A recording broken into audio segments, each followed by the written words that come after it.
Mtu kwenda kanisani au msikitini sio kwamba ni mtakatifu. Najua mnafahamu hilo. Huyu dada anaitwa Melinda, ana umri wa miaka 23, alikuwa ni church girl. Melinda alikutana na jamaa mwingine ambaye anaitwa Mango. Mango ni msela wa pembeni tu, ila Melinda alionekana amevutiwa na Mango. Mango na alivyomuona akaona mbona dem naye yuko fresh tu, naye akavutiwa. So akakutana, wakaambiana hisia zao, mwisho wa siku akaanza kudate. Ila kitu kibaya ni kwamba church girl tayari ameshaolewa, yupo kwenye ndoa. Sababu mbaya za mume wake ni rafiki yake na huyo Mango. Mume wake anaitwa David. So watu wakaanza kuambia, mbona mnafanya hivyo? Alafu we Melinda umeshaolewa, na mbona unatembea na rafiki wa mume wako? Melinda, walimwengu wanaongea sana. Mwisho wa siku church girl siku inavyozidi kwenda akaanza kujikuta upendo unapungua kwa mume wake. Akari siku inavyozidi kwenda pepo linazidi kumuingia, kumuona mume wake anamkera. Akaanza kuchoka zile process za kuwa ananyatia na mtoroka mume wake, anamfungulia mlango Mango usiku, wanaenda kudush. Akataka kumtoa mume wake kabisa kwenye nyumba.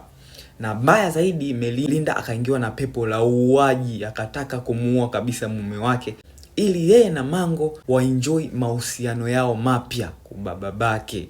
Ila Melinda walikuwa ni wanafunzi. Kwa hiyo wanafunzi wenzao wakaanza kuwaonya, msifanye hivyo, Melinda unamfanyia, unachofanya sio kitu kizuri. Lakini Melinda akapotezea mpaka ikafika point kanisa likamkalisha Melinda, likamwambia Melinda, unajua kwamba wewe umekwisha kuolewa, ubaya ndo huo, ni wewe ni mwanamke wa mtu, tulia kwenye ndoa. Melinda akaona ni mapepo ametumwa, anataka kuzuia upendo wangu mpya. Siku moja Melinda na Mango wakakaa chini wakapanga trick. Melinda akaja na wazo akasema, sikia, mimi nataka tumuue mume wangu ili tuenjoy mahusiano yetu. Angalia, okay, let's do it. This is weird guys. Tutamuua kwenye apartment yangu usiku. Plani ikoaje? Siku hiyo Melinda akiwa amelala na David usiku, akaenda akanyatia mlangoni, akamfungulia mlango Mango. Akaingia na ile dudu la kutundukia nyama buchani lile, akaingia nalo, akafika pale, bam kwa David mpaka David akafariki. Baada ya hapo Melinda akamwambia, sikia, nipige hapa kwenye sura ili polisi niwaambie kwamba wezi walikuwa wamevamia, lakini katika kujitetea wakanivamia na mimi wakanipiga, lakini mimi hawajaniumiza sana. Jamaa akachukua akampiga kwenye uso, bam. Mwisho wa siku mdada akawa ameumia, akatoka nje anapiga kelele, majirani nimevamiwa majirani. Watu wakatoka, wakamkuta David amefariki. Basi kila mtu akaamini ile story. Mwisho wa siku polisi wakaitwa, akafika pale akaanza kumuhoji, kimetokea nini? Wamekuja jamaa wawili majambazi, wamevaa mask usoni, tuko tumelala. Sasa ghafla akaingia pale, wakampiga mume wangu, kana anamwambia tupe funguo za benki kwa sababu mume wangu anafanya kazi benki. Tupe funguo za benki. Wakampiga pale, wakampiga. Mwisho siku akaanguka chini. Ndio hivyo akawa amefariki. Nataka kunyanyuka hivyo na mimi akanipiga chuma cha usoni, nikawa nimekosa fahamu, nikawa nimezimia. Baada ya masaa fulani naamka, baadaye nakuta mume wangu amefariki na wale wauaji wamekimbia na funguo za benki. Polisi wakaangalia wakaona hii story kweli ina kitu. Story wakaona story ina kitu. Kiukweli ile story ilifanikiwa kuwadanganya polisi. Polisi waliamini. Sasa polisi wakaanza kufanya uchunguzi bana. Wakaenda kule kwenye ile benki wakisubiria wale wezi wawili walioiba funguo za benki, labda wenda watakuja kuiba benki, lakini wapi, hao jamaa hawapo. Wakaja na mbwa wao wale wanaonusa wale mbwa. Wakanusa wakapata harufu ya damu ya David, mume wa Melinda. Mluzo ameelekea sehemu. Wakafuatilia na yule mbwa, wakakuta damu imeishia kwenye mlango wa Mango. Wakaona pale kuna vidoti vya damu. Wakachukua, wakaangalia, wakapima DNA test zikaonyesha kwamba sio David. Kipindi hicho inasadikika, kipindi hicho vifaa vya kupimia damu vilikuwa haviko advanced.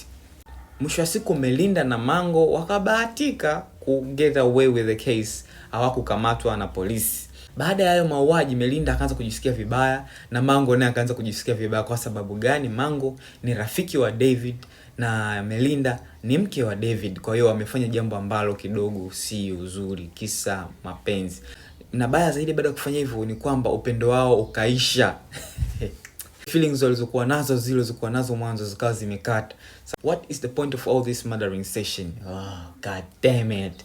Anyways, mwisho wa siku Mango akaamua kwenda Mango akaenda kimasomo nchi nyingine, Melinda akabaki huku akiwa ameshasahau kabisa kilichokuwa kimeendelea. Polisi bana, siku zilivyozidi kwenda, wakapata kifaa advanced, wakaamua kufanya kesi zote ambazo walishindwa kuzisolve miaka mingi ya nyuma iliyopita, ikiwemo kesi ya David. Wakaamua kuchukua damu ile ya David, wakaipima kwenye kifaa cha DNA, ikaonyesha kabisa kwamba ni David ndo alikufa. Kaenda akamhoji Melinda. Melinda akaulizwa pale maswali. Melinda alichokuja kukosea this time ni kwamba akasema walikuja jambazi mmoja, walivyokuja akampiga, akaanza kuchanganya mafaili ya story kama alivyohadisia mara ya kwanza. Kwa hiyo wakaona unatutania Mwisho siku Melinda akajisikia vibaya, akalopoka tu, ni Mango ndo alimuua.